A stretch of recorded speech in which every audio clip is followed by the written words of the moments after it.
20절부터 24절까지의 말씀입니다.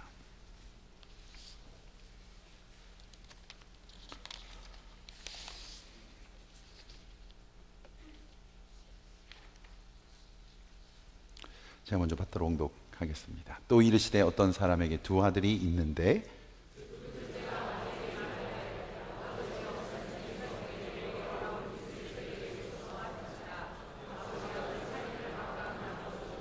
그 며칠이 안 되어 둘째 아들이 재물을 다 모아가지고 먼 나라에 가 거기서 허랑방탕하여 그 재산을 낭비하더니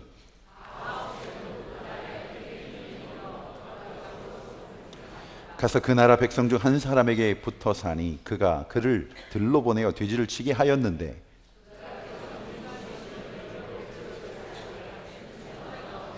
이에 스스로 돌이켜 이르되 내 아버지에게는 양식이 풍족한 품꾼이 얼마나 많은가. 나는 여기서 줄여 죽는구나.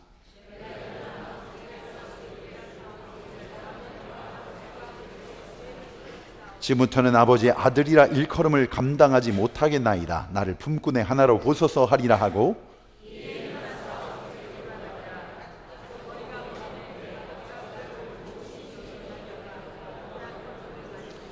아들이 이르되 아버지 내가 하늘과 아버지께 죄를 지었사오니 지금부터는 아버지의 아들이라 일컬음을 감당하지 못하겠나이다 하나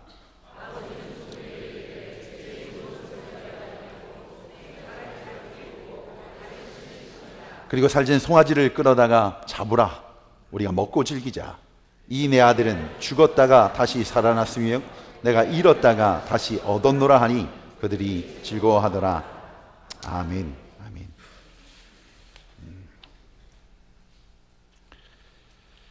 누가복음 15장의 말씀을 가지고 2월달 The Lost, 잃어버린 자라고 하는 그런 주제를 가지고 계속해서 말씀을 나누고 있습니다. 연탄길이라고 하는 그 이춘환 씨가 쓴 책에 짠한 그런 내용들이 많이 있습니다만 아버지와 우산이라고 하는 제목의 글이 있습니다. 어린 시절 달동네에 살던 그런 때를 아마 회상하신다면 아마 더 정서가 들어오지 않을까 하는 이야기입니다. 아버지는 고물장사를 하며 고생했습니다. 남루한 옷차림으로 푸대를 어깨에 짊어지고 철사 조각, 유리 조각 줍고 신문지나 모아오는 아버지를 바라보며 마냥 창피하게 여겨졌습니다. 아버지는 다행히 돈을 조금 모아 식당을 차렸습니다. 그런데 실패하고 맙니다. 어머니와 우유배달을 하다가 설상가상으로 교통사고로 부상당해 깁스를 하고 집에서 쉬게 되었습니다. 그러던 어느 날 천둥번개가 치며 폭우가 쏟아지는 밤이었습니다. 시험 공부를 해야 하는데 물이 툭툭 튀며 짜증스러웠습니다. 물방울 받아도 더 이상 양동이로 받을 수 없었습니다. 그때 아버지는 화가 났는지 횡하니 밖으로 나가셨습니다. 30분이 지나고 1시간이 지났는데도 아프신 아버지가 돌아오지 않습니다. 어머니와 이 골목 저 골목을 찾다가 돌아오는데 지붕 위에 시커먼 물체를 발견합니다. 허덕대며 우산을 쓰고 그 아들을 위해서 지붕을 수리하고 우산을 받쳐들고 있는 비를 맞고 있는 아버지를 발견합니다. 그 아버지를 생각하며 오늘도 눈물 짓습니다. 아버지의 마음.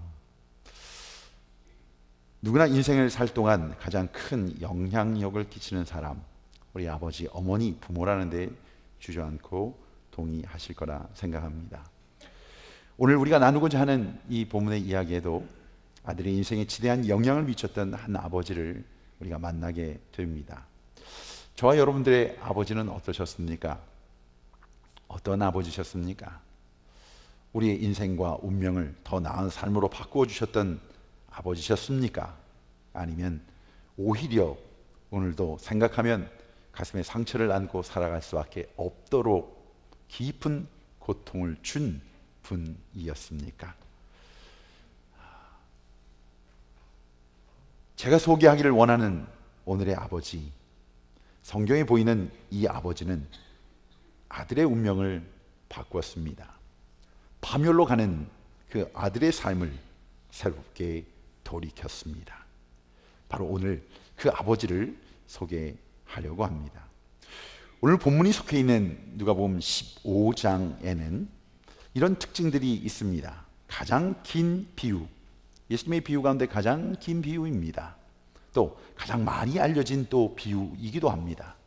듣는 이들에게 무한 감동을 주는 그런 비유로 알려져 있습니다. 흔히 우리가 얘기하는 당자의 비유, 그래서 회개, 전도의 메시지에 가장 먼저 쓰여지는 그런 본문이기도 합니다. 그래서 이 집 나간 자식에게 이 말씀에 초점을 맞춰서 많은 우리가 메시지를 들었기도 합니다. 성경의 본래 의도는 무엇일까? 오늘 누가복음 이 15장에 대한 이 말씀을 이어서 소화하지 않으면, 그리고 이 말씀의 처음과 끝까지 이 말씀이 연결되어 있다라는 그 말씀을 깨닫지 못하면, 또 한 가지 더, 이 누가복음의 전체적인 누가에만 기록되어진 이 특별한 자료, 메시지, 이것을 이해하기 위해서는 누가 신학을 이해하여야 하지만 이 말씀의 본질을 우리가 깨닫게 됩니다. 누가복음 15장에는 우리 지난주에 나눴던 맏아들의 비유까지 한다면 4가지의 비유입니다. 그러나 타이틀로 붙인다면 3가지 비유입니다. 잃은 양의 비유. 여러분, 잃은 양의 비유라기보다는 말씀을 묵상할수록 잃은 양을 찾고 있는 목자의 마음에 대한 이야기입니다. 잃은 주아크마, 동전의 비유, 잃은 이 동전의 비유라기보다는 그 잃은 동전을, 이 돈을 찾고 있는 여인의 마음에 대한 이야기입니다. 잃은 아들의 비유, 잃은 아들의 비유라기보다는 잃은 아들을 기다리는 아버지의 마음입니다. 누가복음의 주제는 연약한 사람, 소외된 자, 잃어버린 자에 대한 하나님 사랑의 마음, 아버지의 마음, 이것이 주제입니다. 그 누가복음 어디에도 이 하나님을 배신하고 떠난 죄인을 일컬어서 탕자라고 부르지 않습니다. 더 로스트, 잃어버린 자, 잃은 자라고 표현되고 있습니다. 여러분, 행여 이 아버지가 집 떠난 아들을 보고 마음속으로라도 이 탕자 같은 자식이라고 생각한 흔적도 근거도 누가복음 어디에도, 아니 성경 어디에도 찾아볼 수 없습니다. 오늘 이 말씀을 여러분이 이해할 때 주인공을 찾으셔야 되지 않겠습니까? 대상은 바리새인이라고 했습니다. 그들을 향해서 말씀하시는, 그러나 이 주제가 무엇인가, 무엇을 얘기하고 있는가? 여러분, 영화 한 편을 보더라도, 또 소설 한 권을 여러분 읽으시더라도, 우리 청년들도 계시니까 만화 한 편을 읽으시더라도 주인공은 하여튼 끝까지 살아남습니다. 엑스트라는, 제가 예전에 또 영화 엑스트라로 돈을 좀 벌었었어요. 아르바이트로. 민속촌에서 서 있을 때 아주 힘들었습니다. 맞는 게 없어갖고, 옷이 포졸인데 나오지 않는다고 여기하고 여기만 주는 거예요. 그리고 여기는 그대로야. 나중에 보면은 뭐 점으로도 찍혀 있지 않아요. 그냥 나오지 않을 때도 있고. 근데 엑스트라는 잘해야 되는 게 뭐냐면, 이 칼이 닿지도 않았는데도 칼이 휘둘러지면 추풍 낙엽처럼 쓰러져 죽어야 됩니다. 욱하면서. 이게 엑스트라예요. 주인공은 있죠, 총을 몇 번 맞아도 얼마나 죽지 않습니다. 분명히 죽었는데 지나가는 나물 캐는 아가씨가 만나서 그 총각을 살려내서 주인공이 다시 일어났다. 이게 주인공입니다. 자, 처음부터 끝까지 이 이야기는 누구의? 아버지의 마음에 초점이 맞춰져 있습니다. 본문의 주인공은 바로 아버지입니다. 그러게 본문의 주제 역시 15장은 아버지의 마음입니다. 본문의 메시지가 하나님을 배신하고 떠난 이 땅의 죄인들을 향한 아버지의 마음이 어떠한가에 대해서 우리에게 말씀해 주고 있습니다. 이 말씀을 우리에게 적용한다면 이 땅의 교회들이, 이 땅에 예수를 주로 고백하는 하나님의 백성들이 어떠한 마음을 가지고 살아야 되는가? 어떠한 마음을 가지고 섬겨야 되는가? 어떤 마음으로 교회를 바라보아야 되는가? 영혼을 바라보아야 되는가? 라고 하는 겁니다.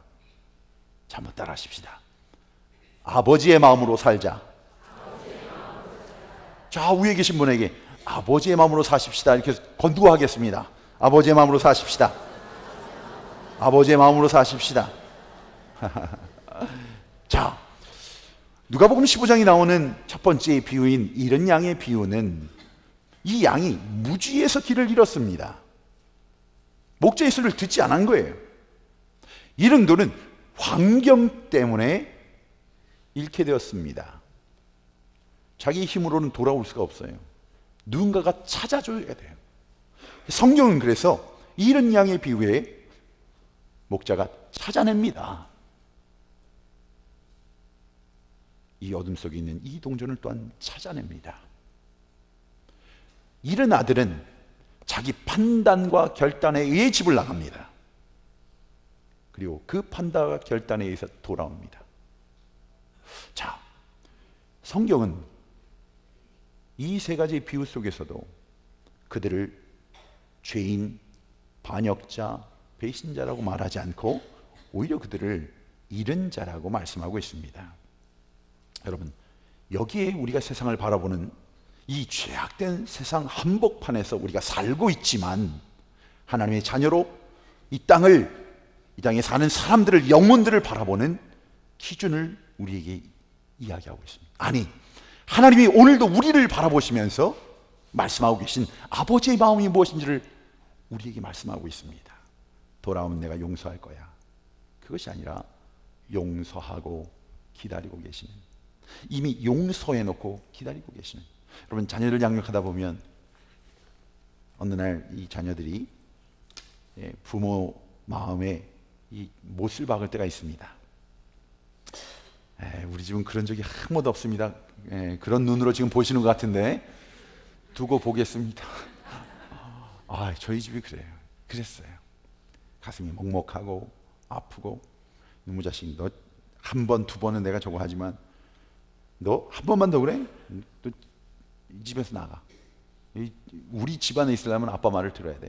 네 마음대로 하고 싶어? 나가서 네가 돈 벌어, 네가 살아. 저희 아버님이 저에게 했던 그대로 제가 했습니다. 그런데 말입니다. 별로 바뀌어지지 않은 것 같은데 그 아들이, 그 딸이 저하고 같이 살고 있습니다. 용서하지 않기에는 너무나 큰 사랑이 이미 제 마음속에, 부모의 마음속에 있는 거예요. 용서하지 않을래야 용서하지 않을 수 없는, 그것이 바로 부모의 마음입니다. 오늘 그 아버지의 마음, 하나님의 마음을 우리에게 전하고 있습니다. 이 하나님의 사랑의 이야기는 짝사랑 이야기입니다. 자, 오늘 첫 번째 비유로 되어 있는 잃은 양 한 마리, 여러분, 한 마리를 찾았어요. 근데 성경 말씀에는 이 잃은 양 한 마리를 찾고 동네 사람들을 불렀어요. 그리고는 뭐예요? 잔치를 벌인대요. 이 말도 안 듣는 이 목자가 끌고 가는, 그것도 제대로 쫓아오지 않은 이 어리석은 바보 같은 양 한 마리를 찾아놓고 멀쩡한 양을 3마리, 4마리 잡아갖고는 친구들하고 지금 잔치를 하고 있는 거예요. 생각을 해보세요. 이게 무슨, 이거 손해보는 장사 아닙니까? 이게 뭡니까? 이게 도대체 무슨 의미예요? 동전 주아크마 하나를 찾고 나서 그리고 벗들을 찾아서 같이 불러놓고 동전 하나 찾아놓고 동전 10개를 들여서 하는 잔치를 벌여놓고, 야, 동전 찾았다, 얼마나 기쁜지 모르겠다 하면서 먹고 마시고 있어요. 이해가 되십니까? 이해가 되셔요? 여러분, 이 말씀의 비유가 각각의 비유마다 하나씩 달려있는 주석이 있습니다. 그 주석은 이 땅에 회개하지 않은 죄인들이 한 영혼이 돌아오는, 그 영혼이 돌아오는 것을 하나님이 어떻게 해요? 이와 같이 기뻐하신다는 거예요. 어떻게? 계산되지 않는 방법, 계산되지 않는 기준. 우리가 이 땅에 살면서 하나보다는 5개가 많다고 하는, 하나보다는 99개가 훨씬 더 소중하다고 하는 그 계산법이 아닌 하나님의 방법, 하나님의 계산이에요. 여러분, 계산기 두들겨서 되는 사역이 아니에요. 계산기 두들기면서 할 수 있는 그런 교회의 모습이 아니에요. 교인이 1000명이 되었으니까 한 명은 왔다 가도 된다고 하는 그런 기준이 아니란 말이에요. 인간의 사랑에는 한계가 있습니다. 근데 하나님의 사랑에는 한계가 없어요. 끝이 없어요. 제한이 없어요. 내 허물보다 여러분, 하나님의 사랑은 더 큽니다. 내 실수, 넘어짐, 쓰러짐, 여러분, 그러나 그 하나님의 용서는 더 큰 거예요. 내 죄악보다 하나님의 그 구속 용서의 그 은혜가 크기 때문에 아들이 집을 나갈 때는 얼마나 당당하게 큰 포부를 가지고 나갔을 거예요. 그런데 그와는 다르게 거짓골을 하고 터덜터덜 힘없이 걸어오고 있습니다. 그러나 아버지는 하늘에 그 아들이 자기 아들임을 알아봅니다. 밤낮 없이 아들을 애타게 기다렸기 때문에 아무리 먼마치의 희미한 모습을 가지고 있는 그 아들이 할지라도 자기 아들임을 알아볼 수 있었습니다. 성경이 말하고 있는 겁니다. 성경은 분명히 말하고 있습니다. 자식이 아버지를 불렀다고 말하지 않아요. 집 나간 자식이 아버지를 먼저 알아봤다고 얘기하지 않습니다. 바로 그 아버지가 먼저 아들을 알아봅니다. 그 아버지가 숙소라는 그 아들의 이름을 먼저 불러주었습니다. 여러분, 말씀을 기억하십시오. 우리 아버지의 자비의 눈이, 용서의 눈이 아들의 무릎 꿇은 회개보다 빨랐어요. 이미 준비되어 있는 거예요. 우리 하나님의 용서, 그 가슴 따뜻한 품은 우리의 발걸음보다 이미 준비되어 있어요. 이미 준비되어 있는 거예요. 아버지는, 그 하나님 아버지는 여러분, 이 자리에 예배하러 나온 여러분들의 삶을 미리 보고 계셨던 겁니다. 실패와 고통 속에, 아픔 속에 밤을 지새우는, 그러면 눈물 흘리는 그 눈을 하나님 아버지는 보고 계셨어요.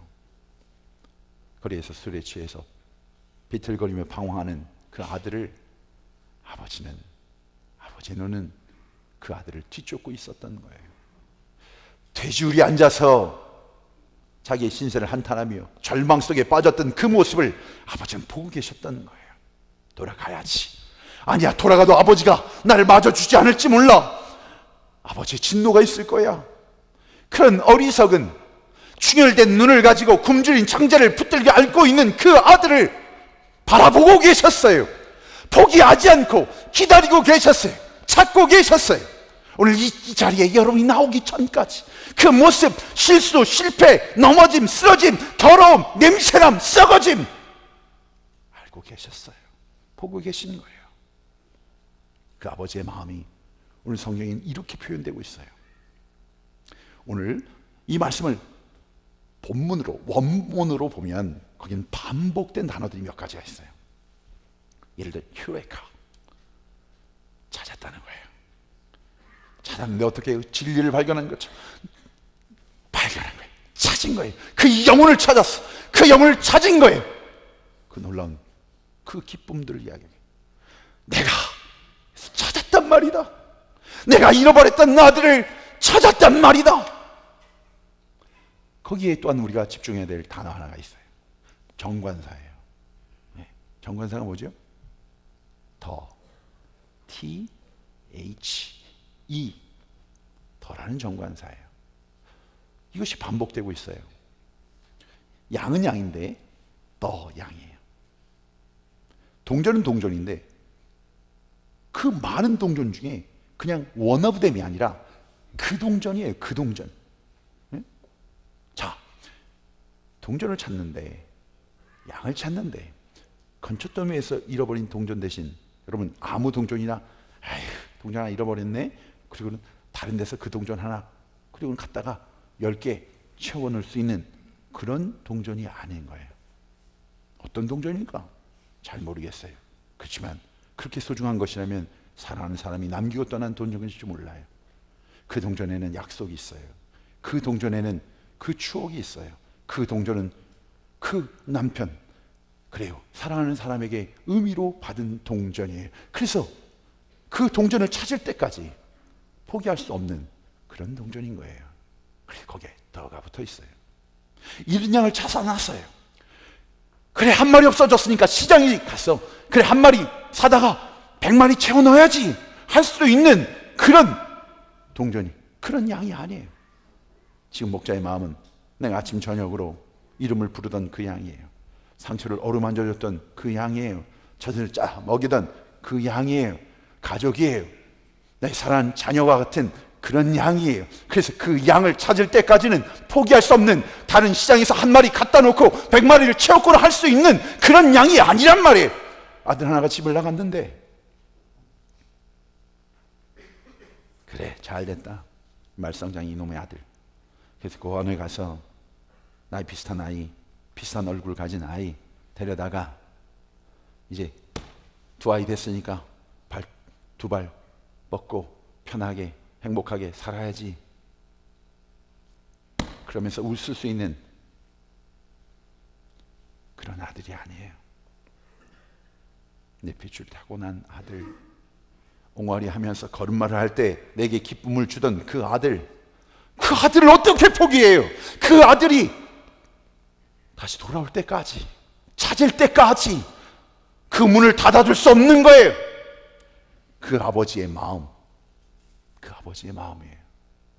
여러분, 우리 한 사람 한 사람을 더, 그 한 사람, 그냥 섞여 있는 그 중에 무리, 많은 예배자들이 모인 중에 그래 오늘 한 사람 참여한 그 한 사람, 그것이 아니라 더 이 세상에 많은 사람이 있지만 내가 사랑하는 사람은 그 한 사람밖에, 그 한 사람밖에 없어 라는 그 한 사람, 그 한 사람을 위해서 자기 생명과 우리 자신을 맞바꾸신 거예요. 예수의 피로 산 그 양이 바로 그 한 사람, 한 사람, 바로 우리인 거예요. 나인 거예요. 여러분, 어떻게 살아야 할까요? 이 말씀 속에서 여러분, 우리의 모습이 비춰지지 않습니까? 아버지들, 여러분 어떤 아버지십니까? 그 아버지를 원망하며 미워하면서도 여러분은 어떤 아버지로 이 땅을 또 살고 계십니까? 자녀들의 작은 실수에도 사랑한다고 하면서 그 야단, 그 화를 쏟아내고 쉽게 절망하고 때로는 나도 모르게 그들을 저주하는, 그래서 그들의 마음속에 가장 큰 상처가 아버지, 어머니에게서 와요. 그 거절 감정을 자녀들에게 떠넘기는 거예요. 그래서 또 그 거절들이, 그 아픔들이, 그 고통들이, 그 쓰라림들이 대를 물려서 내려가고 있는 그런 아버지는 아니에요. 우리 모두가 아버지는 되었을지 몰라요. 근데 이 아버지의 마음을 배우지 못해서 일어나는 일들이 너무나 많아요. 아버지라고 이야기는 해요. 그러나 그 아버지의 마음, 그 어머니의 마음, 그 하나님의 마음이 우리 안에 없기에 그 영혼들을 그렇게 아프게 하는지도 몰라요. 여러분, 그 아버지의 마음이 없으면 가정은 가정인데 지옥이 되는 거예요. 저주가 되는 거예요. 교회는 교회인데 그 아버지의 마음이 없으면 또 상처를, 그 아픔들을, 또 그 외로움들, 그 고독들을 딜해야 되는 거예요. 아기를 낳아 보면, 우리 특히나 우리 자매님들은 첫애를 낳고 애를 키워보다면 그때 이제 엄마 마음을 좀 알겠다 얘기를 해요. 내가 옛날에 몰랐는데 엄마 마음 좀 알 것 같아. 그것도 보니까 잠시 잠깐이더라고, 그죠? 평생 배워야 돼, 평생. 여러분, 우리가 아버지의 마음을 배우고 나면 하나님 아버지의 마음을 알게 돼요. 자식 키우는 걸 여러분 좀 세물해 보면 그토록 손해 보는 장사가, 그런 장사가 어디 있겠습니까? 저희 아버님은 얼마나 꼼꼼하신지요. 저에게 송금한 것. 하여튼 저는 고등학교 끝나자마자 이제 집을 나와서 대학교, 대학원, 또 유학, 이게 떨어져 살았어요, 평생. 결혼을 하고 애를 낳고도 아버님도 한국에서 목회하시고 저는 또 미국에서 목회하면서 떨어져 있었어요. 근데 아버님이 하여튼 뭐든지 적어 놓으세요. 그러면 제가 이제 큰아들이니까 이승훈 그러면은 그 수첩 안에 아버님이 하여튼 제가 91년도에 지금 미국 왔는데 91년부터 하여튼 저에게 만나서든 보낸 거든 들어간 거든 들어간 돈의 목록이 쫙 있어요. 오. 제가 이제 방문해서 같이 먹을 때도 뭐 어디 가서 밥을 먹었어요. 그럼 그 밥 먹은 거 이렇게 써놨어요. 나는 아버님 그 나중에 청구하실 줄 알았어. 왜 그렇게 써놔요, 그게? 그래서 한 번은 그냥 계산을 해봤어요. 계산을 하지 말았어야 돼. 그 전에는 아버님이 뭐 저희 투션 공부하는데 유학하는데 등록금도 안 보내주셔. 결혼했는데 그 안에 또 일하고 애 키우고 뭐 그랬는데도 뭐 전혀 도움이 없었다고 생각했거든요. 나는 도움도 받지 못하고 그렇게 살았다고 생각을 했어요. 그쪽을 보지 말았어야 돼. 근데 그걸 보니까 계산해 보니까 그게 작은 돈이 아니에요. 이야, 아버님이 참 어려운 삶 속에서 이게 내가 은혜를 이게 참 어렵구나. 어렸어요. 네, 어렸습니다. 그 많은 시간, 그 많은 정성, 그 많은 물질을 자녀라고 아낌없이 투자합니다. 그러면서도 나올 게 보여요, 여러분? 그 보상이 기대가 됩니까? 이것이 바로 부모 마음이에요. 이런 부모의 사랑을 자식들이 깨닫고 마냥 감사해 준다면 얼마나 좋겠습니까? 그런데 오늘 본문에서처럼 자식들은 말이에요, 부모 곁을 떠나려고 그래요. 떠나겠다고 합니다. 하나님의 자녀들, 하나님 곁을 떠나겠다는 것, 인생의 몸부림, 또 그 자식을 붙들고 돌아오기를 기다리는 아버지의 마음, 이것이 바로 성경에 나타난 구속의 은혜예요. 에덴 동산의 그 아무것도 부족함이 없는 그 풍요로움 속에서도 그것이 모자라다고 선악과를 먹겠다는 거예요. 이것이 타락의 본질입니다. 죄가 뭐냐고요? 아버지의 곁을 떠나서 혼자 살아보겠다는 거예요. 내 뜻대로, 내 마음대로, 내가 원하는 대로 살아보겠다는 생각, 그 감정, 그 기준, 그 가치들, 그것이 죄.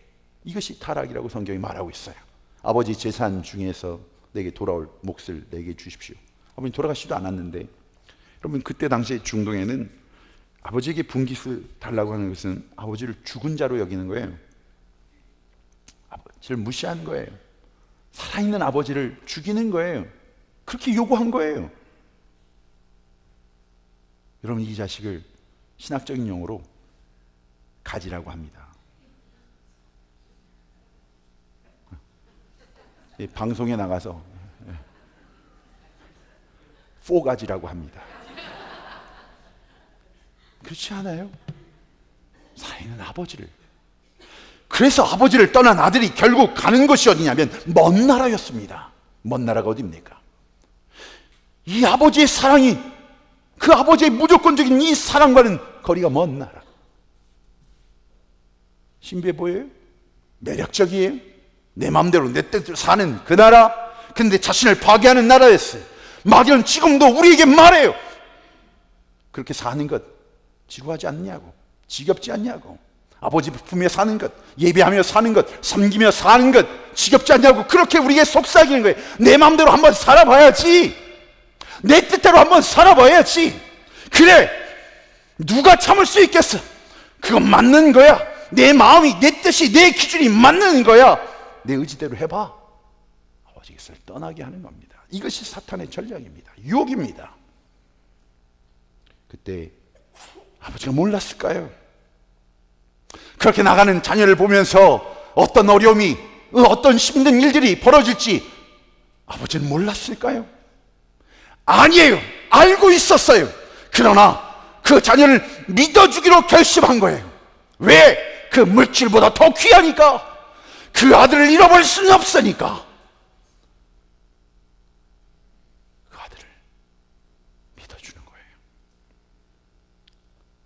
아버지의 마음은 그 자식을 공부하는 성적으로 그렇게 만날 수 없어요. 아버지는 그 아들이 얼마 버는지, 그 버는 것으로 그 아들을 아들로 여기는 그 기준이 될 수는 없어요. 그냥 아버지와 아들인 거예요. 여러분 왜 우리에게 이 은혜를 허락하시냐고요? 우리가 하나님의 아들이기 때문에 그래요. 우리가 하나님의 자녀이기 때문에 그래요. 왜 말할 수 없는 은혜, 끝없는 용서, 우리에게 허락하시냐고요. 그런 실패한 몸으로 이 자리에 나왔는데 또 용서하시고 또 세우시는 이유가 뭐냐고요. The children of God, 하나님의 자녀가 되었기 때문에, 너는 내 것이기 때문에, 내 아들과 딸이기 때문에, 그것이 하나님의 답이에요. 아버지를 떠나 많은 재산을 들고 먼 나라로 갔던 그 아들이 어떻게 되냐고요. 본문 13절은 얘기합니다. 그 후 며칠이 못 돼요. 그 재산을 허비하였습니다. 세상이 그렇게 호락호락한 곳이 아닙니다. 세상이 먹잇감이 된 거예요. 다 빼앗았어요. 이용 가치가 없어져요. 사정 없이 폐기처분해버리는 거예요. 인간 관계가 그래요. 우리가 믿고 있었던 그래요. 그 대상이 그래요. 하나님 외에는 믿을 세상은 없어요. 여러분, 싸움 붙이려는 것 아니에요. 남편 너무 믿지 마세요. 그 남편 때문에 지옥이라고 얘기하는 이유가 남편에게 있어요. 남편이 내게 행복을 줄 수 있는 능력 있는 사람이 아니에요. 바로 남편을 허락하시고 남편을 세우시는 하나님께 그 능력이 있음을 믿습니다. 그 하나님을 바라봄으로 아내를 바라볼 때, 이 아멘이 이상한 아멘이었습니까? 특별한 강조가 있는 아멘 같아. 믿음대로 될지어다. 남편들이요, 우리의 건강, 우리의 능력, 우리의 물질, 그거 믿다가 우리 한숨을 쉬게 돼요. 누구도 나를 인정하지 않는다는 그런 자리에 올 때, 그때 여러분 나락에 빠지는 거예요. 헐벗고 굶주리고 일에 지쳤을 때 17절에 스스로 돌이켜, 그제 정신이 들었다는 거예요. 제정신이 들었을 때 그가 생각한 아버지였어요. 아버지를 생각해요. 아버지께 돌아가 내가 무슨 얘기를 할까? 아버지가 나를 받아주실까? 받아주시지 않을까? 이 아들은 아직도 그 아버지를 그런 이 세상의 아버지처럼 자신이 생각하는 물질을, 그 물질에게 내가 필요하고 내가 원하는 그 삶 속에서의 나의 기준으로 그 아버지를 보고 있어요. 그러나 아버지는 그런 분이 아니었어요. 아직도 여러분, 하나님이 우리의 필요와 우리의 상황, 형편, 이 문제를 해결할 해결사로 보이십니까? 그런 하나님이라면 그런 신앙에 머물러 있을 수밖에 없어요. 문제가 있을 때 찾는 하나님, 어려움과 힘들 때 내 억울함을 풀어주시는 하나님, 그 하나님밖에 보이지 않습니까? 그런 아버지는 그런 아버지가 아니에요. 날마다 동네 여기에 동구 밖에 나아가 그 아들을 기다리는 아버지, 돌아오는 아들을 향해 20절에 치근히 여겼다고 했습니다. compassion, 함께 passion, 느끼는 거예요. 함께 그 아픔도, 그 실패에 대한 한숨도, 절망도 함께 아파하는 그 연약함을, 아들의 연약함을, 아들의 실수를, 아들의 때묻음을, 아들의 그래요, 그 고통을 함께 아파하는 아버지, 그 아버지의 용서, 그 아버지의 치유, 그 아버지의 사랑, 그 하나님 아버지의 사랑 끝이 없어요. 아무런 조건이 없어요. 이것이 아버지의 품이에요. 이것이 아버지의 집이에요. 이것이 아버지의 마음이에요. 이것이 바로 교회여야 되는 거예요. 이것이 믿는 자의 마음이어야 되는 거예요. 사랑하는 성도 여러분, 여러분의 아들과 딸이 아프고 힘들 때, 실패했을 때, 아버지 저 이렇게 힘들어요. 아버지 저를 위해서 기도해 줄 수 있어요? 아버지 저를 위해서 기도해 주세요. 그 아버지 앞에 무릎 꿇을 수 있는 아버지가 돼야 그게 진짜 아버지가 되는 거예요. 세상에서도 다 알아요. 누구에게 찾아가서 그 얘기를 해도 이래서 잘못했고 이래서 부족한 거고 이렇기 때문에 네가 이렇게 된 거잖아 말할 수 있단 말이에요. 그러나 어머니는 달라야 돼요. 세상이 다 그렇게 얘기하고 손가락질해도 그 어머니는 품어줄 수 있어야 돼요. 괜찮아!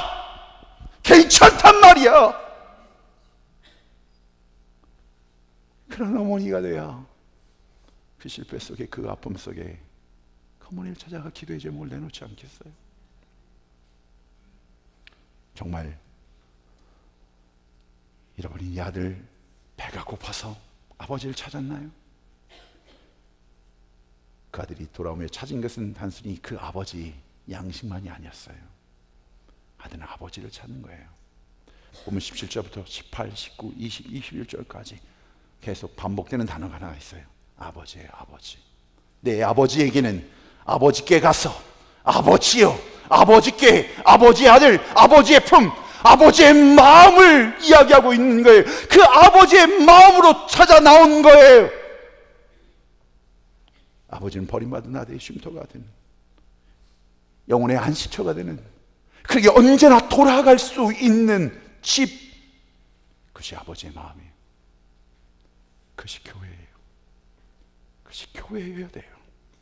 그 어떤 아들도, 그 잃어버린 어떤 자들이 어떻게 생활했던, 어떻게 삶을 살았던, 어떤 실수 속에 있었던, 어떤 부끄러운 삶을 살았던, 돌아올 수 있는 것, 그리고 마음을 열 수 있는, 쉴 수 있는 쉼터가 되는, 아버지 가슴에 못 박고 간 자식, 아버지 말 안 듣고 자기 마음대로 하다 결국 망해버린 자식, 그래 잘 됐다, 그 꼴 좋다, 내 말 안 듣더니. 오늘 이 아버지를 보세요. 보시란 말이에요. 아버지는 무조건 받아준 거예요. 무조건 용서하고 있어요. 이놈아, 이 꼴이 뭐냐? 나무라지 않아요. 너 어디 가서 뭘 했냐? 뭘 하고 빌어먹었냐? 그 돈 다 어쨌느냐? 묻지 않아요. 왜요? 너무나 뻔하지 않아요? 얼마나 힘들고 고생스러웠는지 물을 필요가 있어요? 10마디 말이 필요해요? 한 번에 따뜻한 그 포옹, 따뜻한 마음, 그 눈물을 닦아주는 그 손길. 사랑하는 성도 여러분, 이 아들이 우리 아닙니까? 아버지가 용서를 빌어서 용서한 것이 아니에요. 아버지 이미 용서해놓고 우리를 기다리셨잖아요. 우리가 이 죄의 용서를 구해서 십자가에 달리신 것이 아니라, 우리가 아직 죄인 되었을 때 그분께서 십자가에 달려 우리를 위해 죽으신 건 아니에요. 돌아온 아들 때문에 기쁨의 교회 잔치를 벌이는 아버지를 생각해 보셨습니까? 문제가 해결됐습니까? 잃어버렸던 돈을 찾은 겁니까? 이 아들 제대로 된 겁니까? 맞습니까? 이제는 그래요, 그 습관들 끊어버린 거 맞아요? 아니에요. 아무것도 편한 것 없어요. 아무것도 그런 얘기가 나오지 않아요. 그냥 그 아들이에요. 그냥 아들이에요. 다시 돌아온 아들.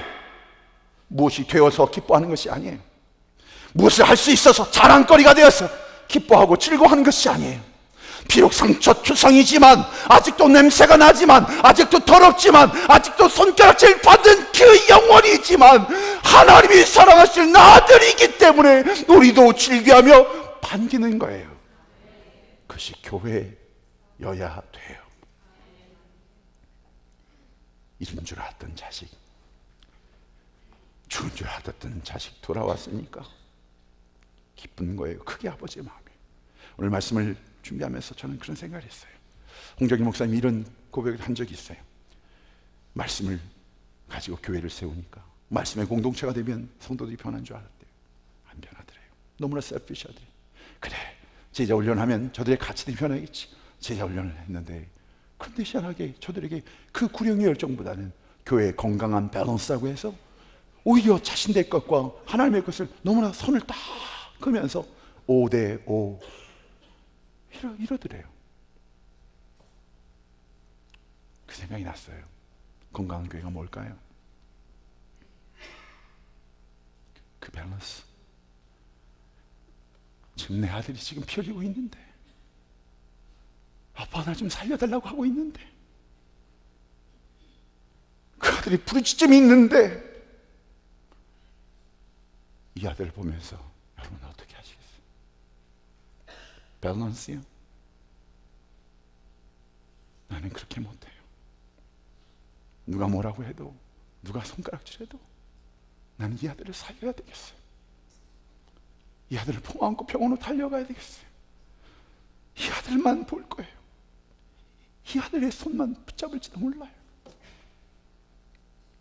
아버지의 마음이 있는 교회는 바로 이 영혼들을 바라보는 시선이 다르고 순서가 달라요. 그 어떤 것도 우선될 수 없어요.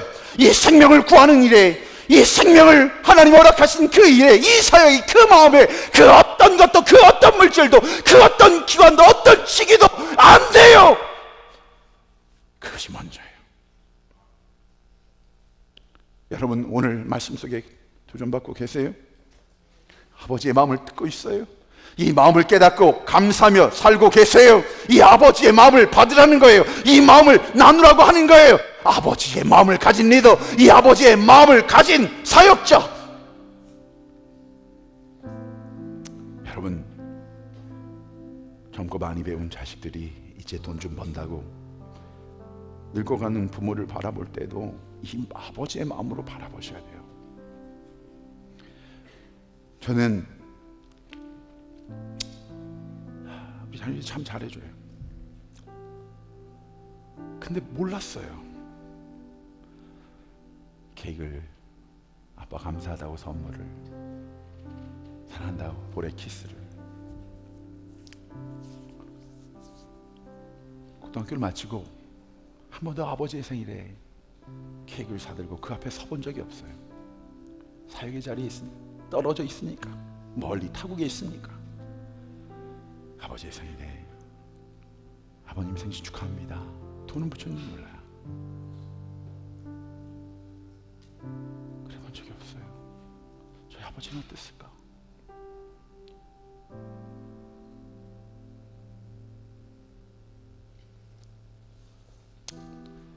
저희 아버님이 중환자실에 들어가셔서 계시다가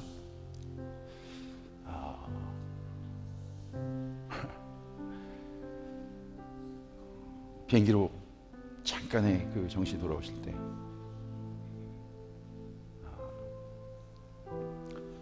이 2주간 저희 미국 집에 이제 모시고 왔어요. 뭐 기적적인 일이었어요. 오셔서 아무것도 할 수 없었어요. 그냥 호스피스 서비스 속에 모핀으로 그 페인을, 고통을 하시는 시간들이. 그리고 누우실 수 없었어요. 그 몸 그대로 그 우리 좀 기댈 수 있는 그 체어에 있으면서 2주를 보내셨어요. 그리고 하나님 부르심을 받았는데,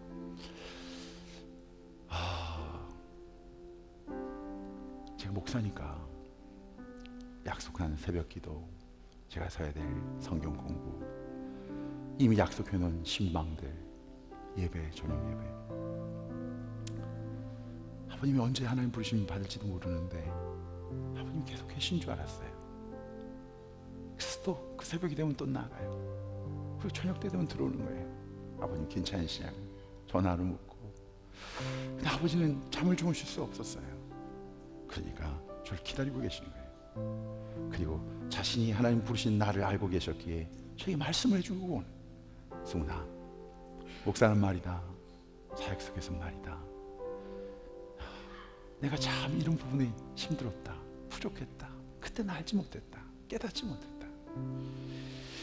그 얘기들을 끊임없이 저를 기다렸다가 그 늦은 저녁에 토해내는데 몸이 너무 피곤하니까 좀 듣다가 또 꾸벅꾸벅 가서 자라, 내 새벽기도 가야지, 가라. 그분은 그 순간부터도 잠을 주무시지 못하면서도 그 얘기를 하고 싶은데 그냥 하루만이라도 다 내려놓고 그냥 그 아버지 손 붙잡고 그 아버지의 그 간단한 이야기 들으면서 그 아버지 품에, 그 아버지의 무릎에 머리를, 왜 그러지 못했을까? 생각을 못했어요. 정말 그런 생각이 없었어요. 내가 있어야 될 자리, 해야 될 것들, 아버지 좋아하시겠지, 아버지 기뻐하세요. 그러나 왜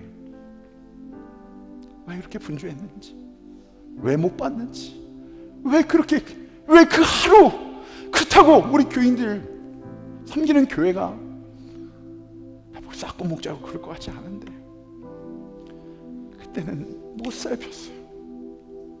어머님이 토요일 새벽 2시, 3시 그 어간에 하나님 부르심을 받았는데 금요일날 예배를 마치고 성도들과 함께 와서 임종 예배도 드리고 그런 시간들을 또 아버님이 또 원하셨기 때문에 자신이 나를 알고 계셨으니까 그런 시간을 갖는데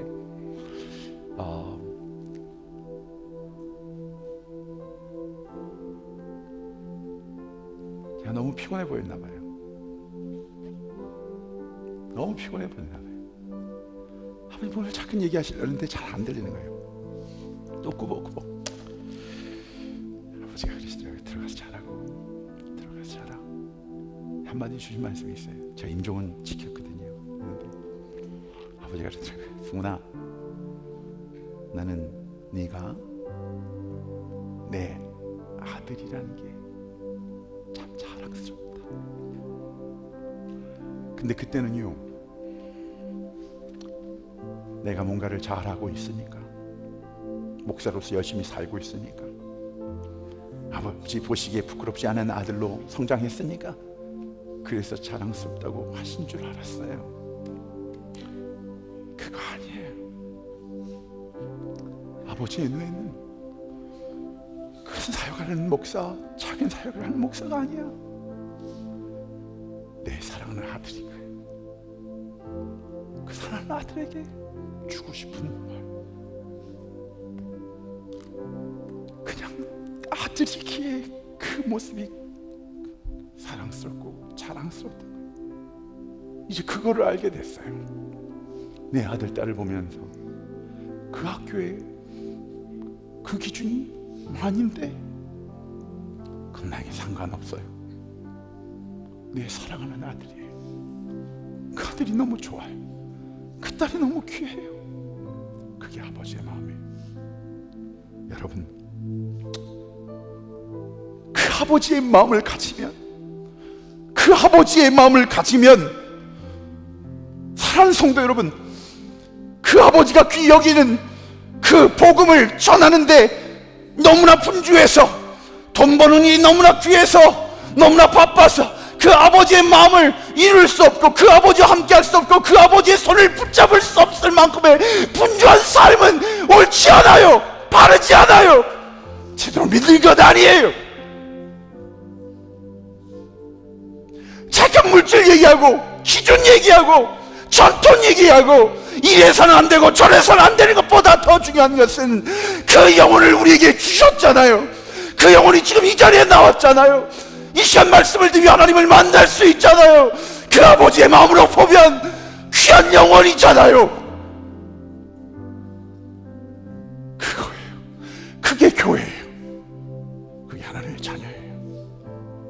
그걸 잊어버리면, 그 아버지의 마음을 잃어버리면 그 교회는 교회가 아니에요. 무슨 목회가 아니에요. 그 목사가 아니에요. 사랑하는 성도 여러분, 아버지의 마음으로 사십시오. 그리고 상처받은 아버지들, 오늘 시간 부족한 좀 구합니다. 상처받은 아버지의 마음들을 하나님 치유하여 주시옵소서. 그리고 우리 이 재단 안에, 교회 안에 이 아버지의 마음들이 회복되어지고 넘쳐나게 하여 주시옵소서. 기도하십시다.